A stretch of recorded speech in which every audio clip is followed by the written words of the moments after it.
2019 के इलेक्शन की गर्मी माहौल में अभी से नजर आ रही है। जगह जगह पर लोगों का हुजूम आप देख सकते हैं। दरअसल बात यह है कि तकरीबन 1,24,000 लोगों के वोट इस बार इलेक्शन लिस्ट से निकाल दिए गए हैं। अब लोग कशमकश के माहौल में हैं कि अपने वोट के हक को हासिल करने के लिए क्या करें। इसीलिए कड़पा शहर में मुख्तलिफ तंजीमें अलग अलग मुकामात पर कैंप की शक्ल में लोगों को उनका हक वापस दिलाने की कोशिश में लगी है। एक ऐसी ही कोशिश करते हुए नजर आए शहर कड़पा के सामाजिक कारकुन जनाब सलाहुद्दीन साहब। सुबह के 9 बजे से शाम 6 बजे तक लोगों की खिदमत करते हुए नजर आए। ना ये किसी सियासी तंजीम से ताल्लुक रखते हैं, ना हुकूमत की जानिब से इन्हें कोई ताउन मिला है, फिर भी खिदमत खल्क के जज्बे के तहत ये अपने इस कार को बड़ी चुस्ती के साथ करते नजर आए।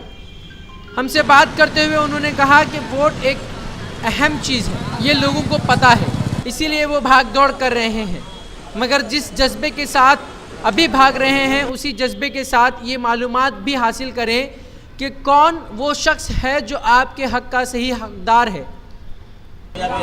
अपने वोट देने से पहले देखें कि क्या हम सही आदमी को वोट दे रहे हैं। अगर आप ऐसा नहीं करते तो इस मुल्क की तरक्की या बर्बादी के जिम्मेदार लीडरान नहीं हम खुद हो सकते। हम मुल्क को आबाद कर सकते और हम ही बर्बादी का सबब बन सकते हैं। भाइयों और बहनों, खासकर हमें कड़पा शहर के लिए बताएंगे क्योंकि कड़पा शहर में 1,20,000 वोट है, वो कट चुके हैं या काट चुके हैं। और 1,20,000 आदमी के बोले तो एक मामूली बात नहीं है। 60% लोगों के वोट नहीं। और कुछ लोग समझ रहे हैं कि मेरे पास वोट कार्ड है, लेकिन पुराना वोट कार्ड आपके लिस्ट में है ही या नहीं, आप ज़रूर चेक करें। अगर नहीं है तो फौरन आप अप्लाई कर लें, क्योंकि अगला महीना 30 तारीख तक का ही वक्त है। उसके बाद आप चाहेंगे तो वोट नहीं अप्लाई कर सकते। इसलिए मैं कहता हूं कि आप ज़रूर अपना वोट चेक करा के अपना वोट को एंट्री करें। और ये सियासत किस वजह से हो रही है या तमाम मुल्क में हमारे खासकर हम लोगों के वोट काटे जा रहे हैं बोल के एक मैसेज आ रहा है।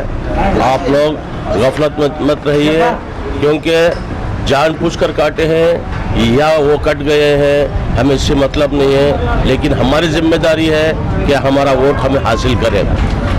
और आप वोट हासिल करने के बाद आप तरक्की के लिए भी वोट दे सकते हैं या बर्बादी के लिए भी वोट दे सकते हैं। इसलिए आपका वोट कार्ड आने के बाद सोच समझकर अच्छी से इंसान के लिए वोट दें। इसीलिए इस वोट देने से कोई अच्छा आदमी आ गया तो हमारे मुल्क की तरक्की, हम लोगों की तरक्की होगी, वरना नहीं तो हमारे कोशिश जो हमें वोट देते हैं वो बर्बादी की तरफ लेके जाएगा।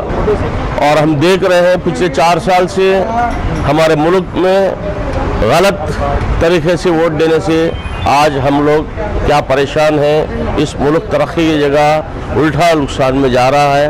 आप पहले हमको नसीहत हो चुकी है, अब तो भी हमें सोच समझ के वोट देने की ज़रूरत है।